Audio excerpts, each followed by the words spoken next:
My name is Vasina, and for years my uncle treated me like the one person in the family who didn't matter.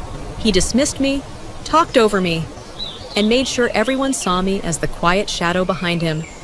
But nothing cut as deep as the moment he stepped in front of me at the VIP elevator, spread his arm across the doorway, and said I didn't belong on the higher floors. He had no idea what would happen when I finally stopped shrinking, and when the screen flashed the call sign he never imagined I carried. I landed at LaGuardia on a late autumn afternoon, the kind where the sky hangs low and the air tastes faintly metallic, as if the whole city has been steeped in steel. It had been almost a year since I last stepped foot in New York, but the moment I walked out of the jet bridge, it felt as if the city swallowed me right back into its rhythm. No matter how long I stayed away, the place always pulled me into its current like I'd never left. I rolled my small suitcase across the terminal and made my way to the taxi stand. My phone buzzed in my pocket just as I reached the sliding doors. A message from my mother lit up the screen, asking if I'd arrived and reminding me that the family had a fundraising event that evening. She'd saved me a seat, as she always did, trying to bridge the distance between me and the whirlwind that was the Harwell clan. The cab ride into Manhattan moved through familiar transitions, the brief lull of the highway, the slow compression of lanes, and then the sudden eruption of city life. When we crossed the bridge, lights were already flickering on, reflected in the river like scattered shards. I leaned back against the seat, feeling the ache of 3 straight days of meetings still lingering behind my eyes. Washington had been relentless, and the thought of stepping into another crowded room felt heavier than the luggage at my feet. The fundraiser was set on a rooftop along West 57th Street. I'd heard pieces about it through family texts, mostly that my Uncle Mason would be one of the event's highlights. Something about him being involved in a project that had impressed someone somewhere. That was typical for the Harwells. A small success became a story, and a story became a saga. They thrived on gatherings, big or small, where there were hands to shake and glasses to raise.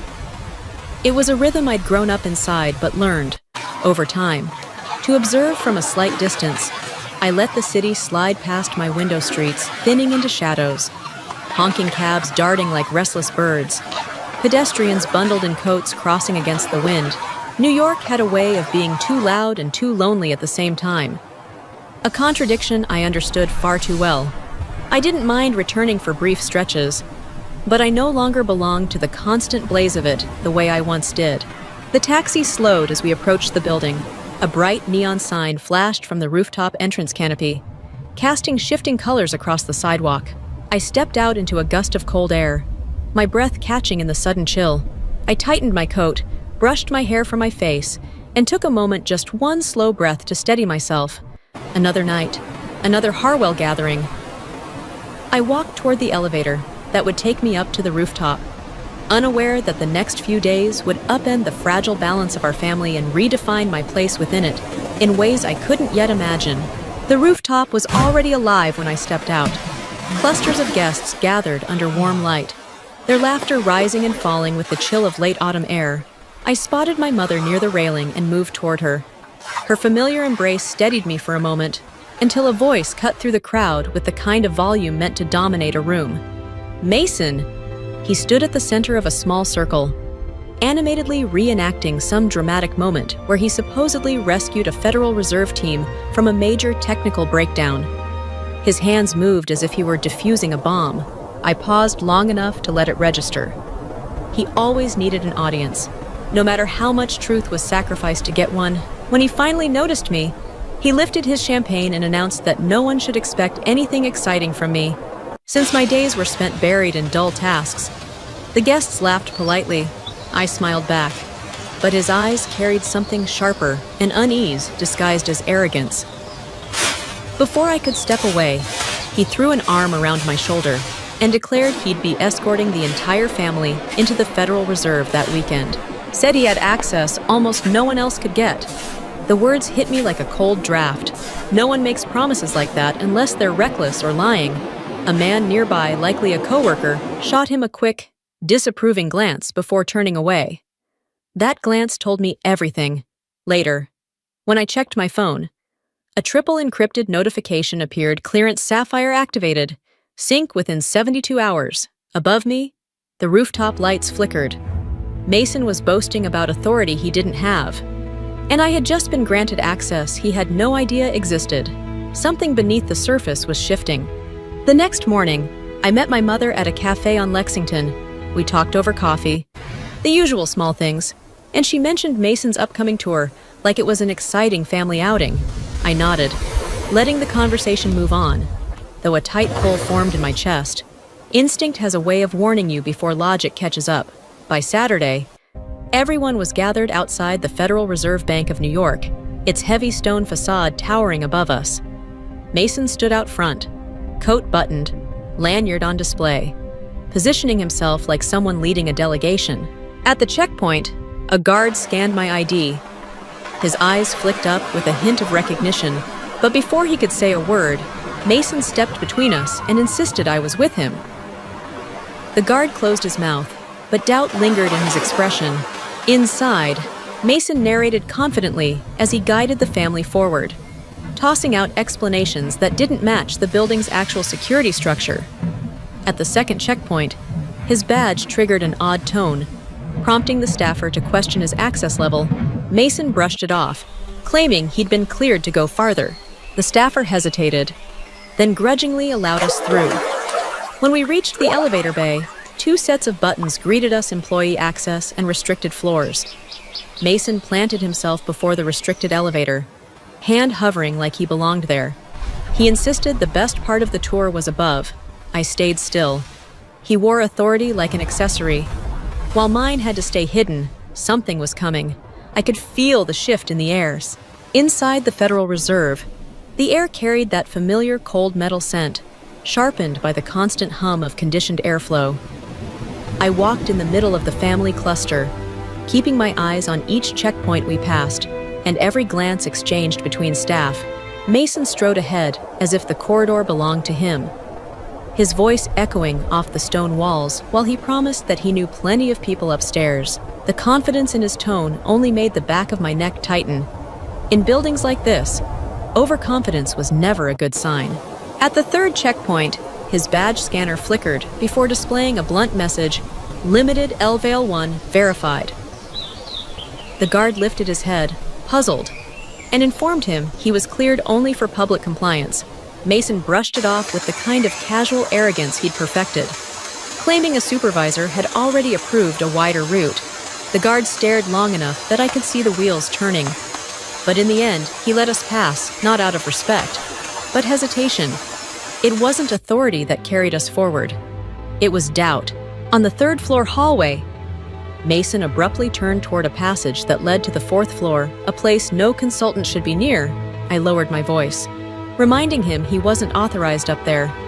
He shot me a sharp little smile, the kind meant to put someone back in their place, insisting he'd worked in the building long enough to know where he was going. His tone made it clear he didn't see me as someone who understood the terrain at all. We approached the elevator banks, where public access lifts split off from the operations' internal elevators. Mason gathered the family in front of the restricted side, planting himself before the call button with his chest pushed out, shoulders tight, gaze fixed ahead, as if he belonged among the people who actually worked behind those doors. A nearby guard glanced toward me, clearly preparing to speak, but Mason cut him off with a dismissive assurance that I was with him. The guard hesitated, eyes lingering on me with a flicker of recognition I couldn't ignore. Not curiosity, something closer to acknowledgement. Mason spread his hand in a gesture that resembled a command and told everyone to follow his lead. Excitement rippled through the group as though he were granting them some coveted privilege. I stayed quiet, watching the way he positioned himself, all tense pride and borrowed confidence. Then he turned toward me, voice low and clipped, ordering me to step aside because he supposedly understood this place far better than I did. A Fed employee walked up to unlock a nearby barrier, and when his gaze landed on me, he paused, noticing something, calculating it, respecting it. He said nothing, but the weight of that look told me a line I'd avoided crossing was drawing closer. I knew something was coming. I just didn't yet know how far the shockwave would spread. The operations elevator remained closed, but Mason stood before it like a man directing traffic. The family clustered eagerly around him.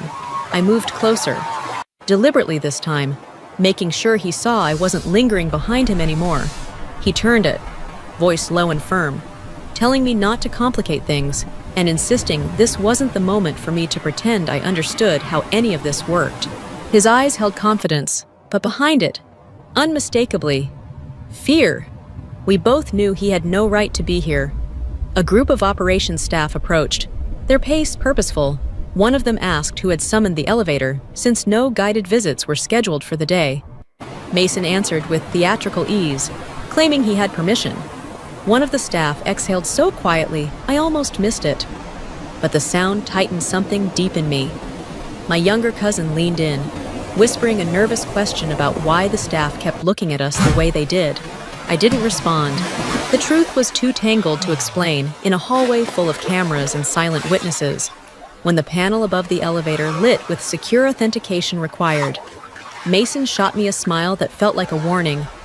He told me I was about to learn what real privilege looked like. It wasn't a line for the family. It was a challenge aimed squarely at me, as if he needed me to watch him win. But then he scanned his badge. A red flash. A long, sharp tone. Invalid for this sector. Silence thickened the hallway.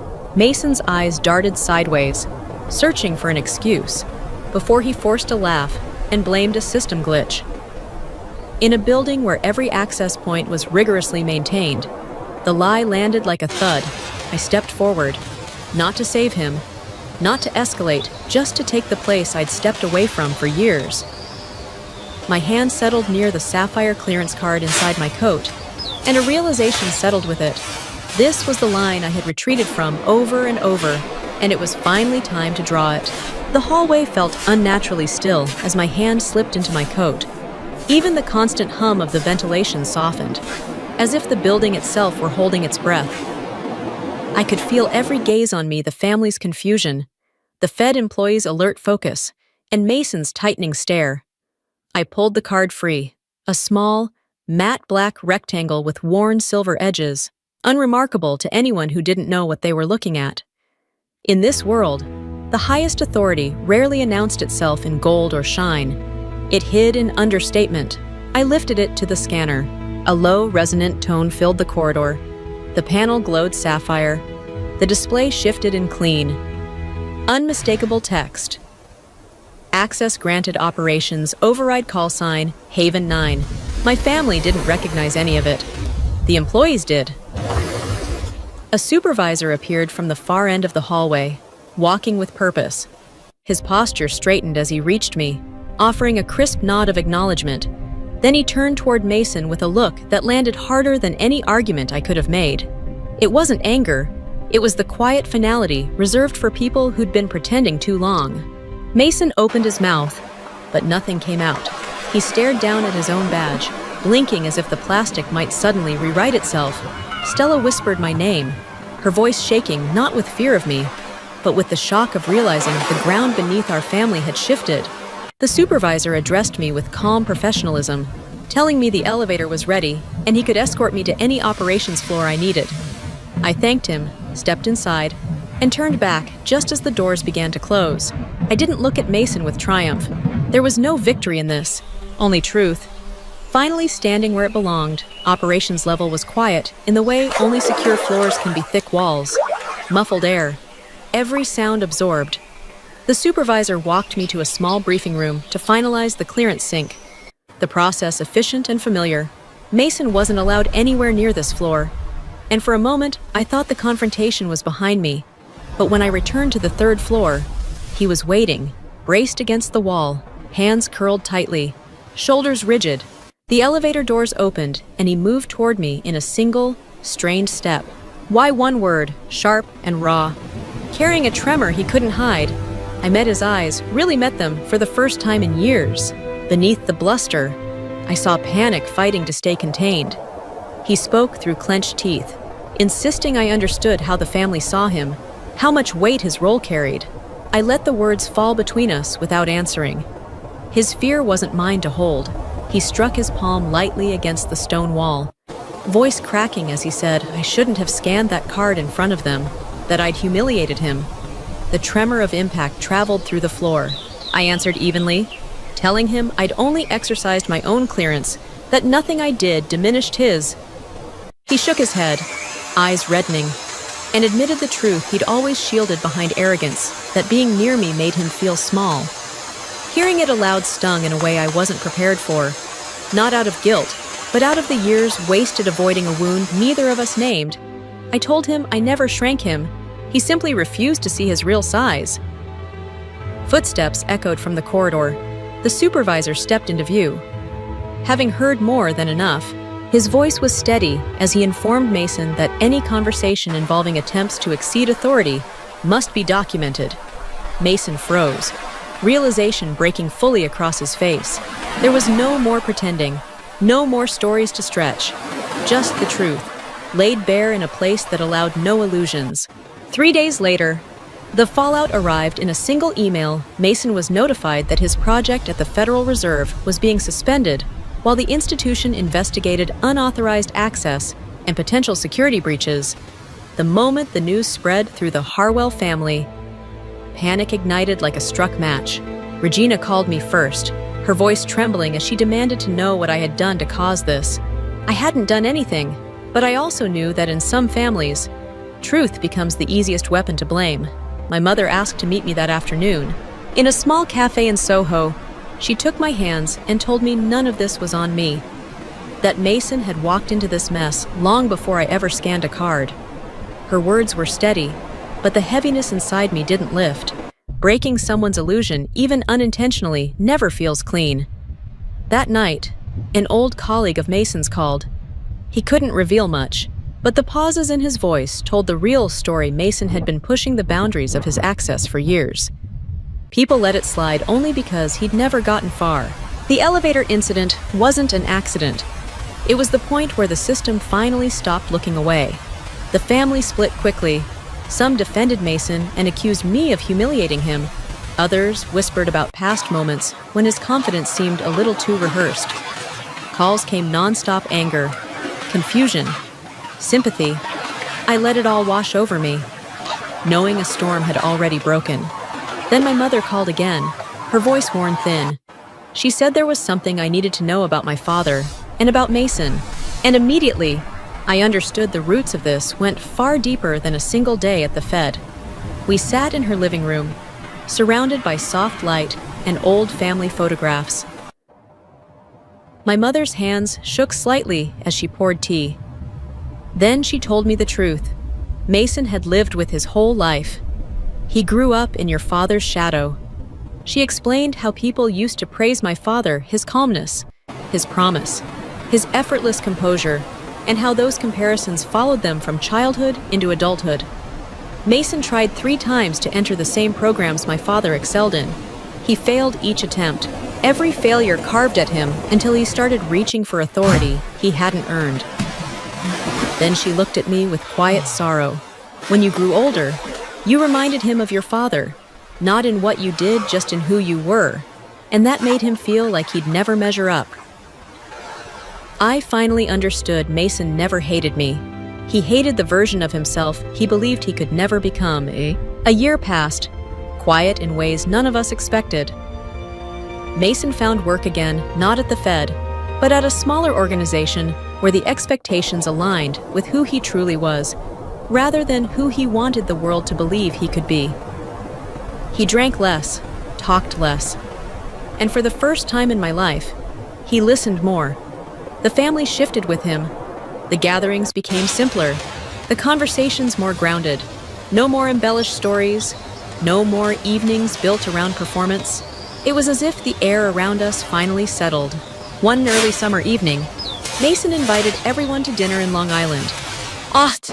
The gathering was small, only a handful of relatives seated around a modest backyard table. No stage, no spotlight, just the hum of insects, the clinking of glasses, and the ocean breeze drifting through the screen door. When we raised our glasses, Mason stood. His expression was stripped of the familiar bravado, replaced by something quieter and far more honest. He said he needed to acknowledge something that I hadn't made him smaller. I had only revealed how much he had inflated himself. Silence followed, soft, heavy, and full of recognition. Then he turned to me and thanked me for refusing to shrink just to make him feel taller, and for giving him the space to become someone different than the man he'd been. I nodded, offering no speech in return. Some truths didn't need to be repeated aloud. When the night ended and we walked toward the cars, Mason fell into step beside me, not ahead, not leading. At the Federal Reserve, he had once stood between me and an elevator door. But in the small apartment building that night, when we stepped into the elevator together, he stood at my side at the distance where respect lives. The doors closed gently. No sapphire glow, no override.